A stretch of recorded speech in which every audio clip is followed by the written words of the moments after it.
E aí galera do Neuralíngua, aqui é o Fabrício de novo e no vídeo de hoje a gente vai ver uma expressão que é muito usada em inglês, que você vai encontrar costumeiramente em músicas, na vida real, que é o kinda. Se você não sabe, fica aqui para ver o que é. Bom, afinal, o que é esse kinda?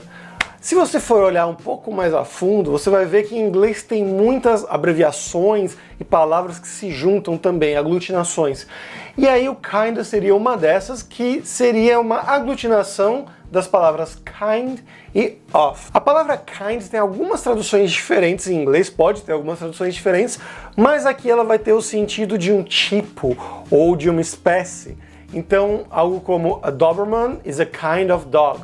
Então, um Doberman é um tipo de cachorro, uma espécie de cachorro.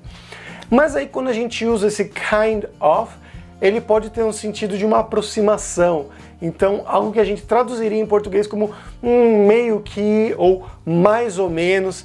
E aí, o kinda é essa aglutinação, é o kind of, que na fala ele é falado muito rápido. E aí, como é comum essas aglutinações, ele virou uma outra palavrinha que seria o kinda, com o A no final. Mas isso vai depender também muito do contexto que você está inserido. Se for um contexto mais formal, você vai preferir usar o kind of. Ou se você for escrever um e-mail, por exemplo, para uma empresa, para um professor, você vai usar o kind of separado. Mas entre amigos ou na fala mais informal, você vai usar o kinda, e aí não tem problema nenhum que todo mundo fala assim mesmo. Então vamos ver alguns exemplos aqui. Os primeiros vão ser com o kind of, dessa forma um pouco mais formal, e os últimos vão ser com o kinda, a forma mais informal. Começando aqui com a forma mais formal, o kind of, a gente pode dizer, por exemplo, it's kind of early for a drink, isn't it? É um pouco cedo demais, é meio que cedo demais para uma bebida, você não acha? Não é verdade? Segunda, is the office far from here?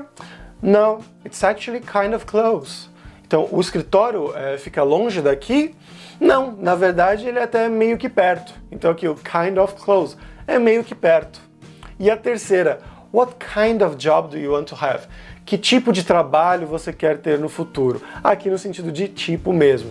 E agora vamos ver a forma um pouco mais informal, que seria o kinda. Então você pode falar com o seu namorado, com sua namorada, algum amigo. Então você está com fome, mas você não está morrendo de fome. Você está com uma fominha ali. Você pode dizer, I'm kinda hungry now.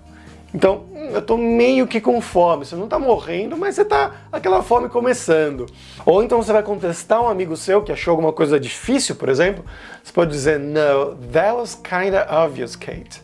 Tipo, não, aquilo foi meio que óbvio, Kate. Então ela achou difícil, você fala, não, aquilo foi meio que óbvio. E por último, um último exemplo aqui, a gente pode achar talvez alguma coisa estranha, e você pode dizer para um amigo seu, that was kinda weird, wasn't it? Então, aquilo foi meio estranho, foi mais ou menos estranho, foi meio que estranho, não foi? Bom, então esse foi o uso do kinda e do kind of, e as diferenças, em qual contexto você vai usar cada um deles, que você vai saber o contexto correto com certeza. Até mais, pessoal. Tchau, tchau.